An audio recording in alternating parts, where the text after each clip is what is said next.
Now it's time for another installment of Dear Future Me, with your host, me.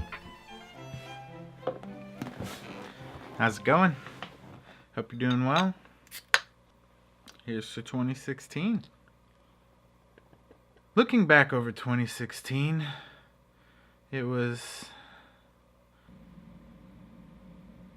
2016 was the year that... Looking back over 2016... 2016...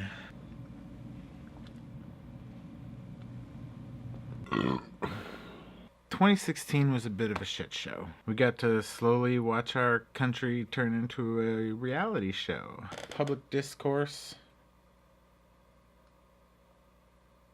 gone, doesn't exist anymore. And we lost a lot of cool people too. But honestly, 2016 was a pretty good year for me. You see, we've only got so many fucks to give. And in 2016, I really started to evaluate the things that I've been giving a fuck about and things that I give a fuck about that I'm not giving a fuck about right now. I got restructured out of my job, so there's one less fuck I have to give.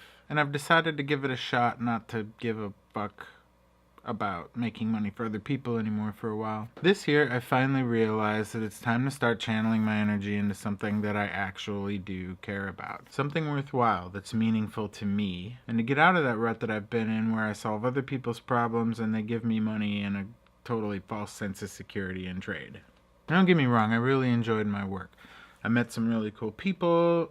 I've got some great friends out of the deal. I just need to do me for a minute. So personally, what was good about 2016? Quit smoking cigarettes, ate healthier, lost a bunch of weight, gained a little bit of weight back, and stuff yourself with pie and cookie season. I had some great times, did a little bit of traveling with Jody. I even got to see my family a little bit. Mostly I finally started finding my voice. And I've really dove into making videos. Starting with a few really bad ones that you're never going to see again.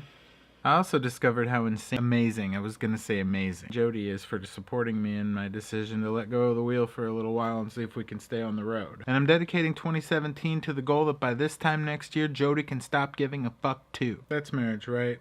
She has to give a fuck, I have to give a fuck. So I'm finally getting to work on something that I've been brewing up all year, but you're gonna have to finish it.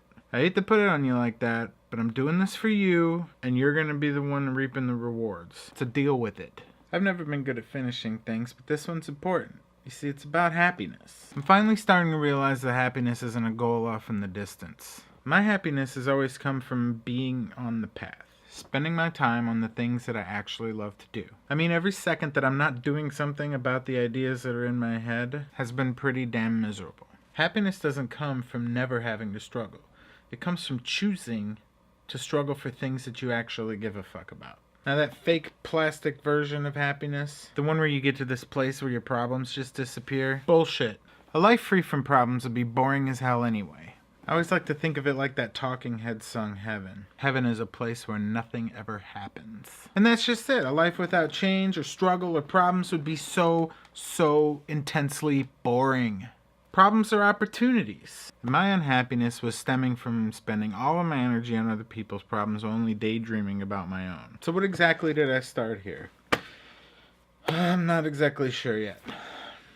But I am scared and excited and overwhelmed about it, and I think that's a good sign. Above all, though, I'm just glad I'm finally getting started. Rather than getting everything all planned out and perfected, good lord, it's been a major contributing factor in my ability to follow through on anything big, and the resulting stress and unhappiness that resulted from that god-awful cycle. I'm just gonna get started and share my process along the way. Fuck perfectionism. Fuck pretentiousness. Fuck analysis paralysis. This, whatever this is gonna happen right here in front of everybody. What I do know is that I have to ruthlessly be myself, which probably means I already turned a lot of people off. Haven't you ever wanted to go back in time and just slap the shit out of yourself? Teach yourself a few lessons that would get you on track a little bit sooner? That's who these videos are for. All those me 10 years ago who I think would benefit from a palmful of knowledge to the face. I also want to share the things that I learned along the way as I put this thing together. I want to shatter the mystery and the pretentious bullshit that have propped up around art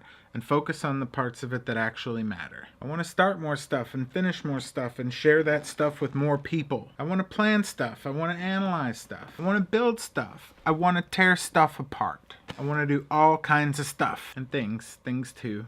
I want to do some things. I do know what I don't want this to be. I don't want this to be another step-by-step creative tutorial art project channel, because they don't often explain why you're doing something in the first place. I also don't want it to be an inspirational channel with no meat on it. And I don't want it to be comedy with no message. It'll definitely have elements of those things, but I'm not here to put out something that I've already seen before. What I want to do is share the process of figuring it out as I go. To teach by doing. To inspire by failing. To get a good laugh out of the bullshit of it all. And not to give a fuck about filtering myself. This'll be me, warts and all. A little heavy editing, at least until I can get more comfortable talking on camera.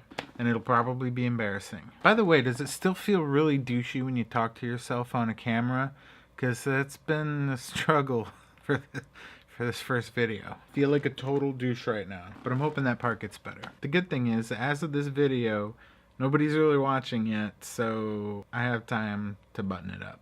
I really don't want to box myself in any tighter, so I'm going to leave it at that. I mean, you already know where this has led. You're probably on another path I didn't even think about because it goes off of the path that I just got on and I haven't even seen over the hill yet, and yeah. I just want you to look back at 2016, messed up as it might have been, and remember that for you, it was a year of beginnings and endings. So here's to beginnings.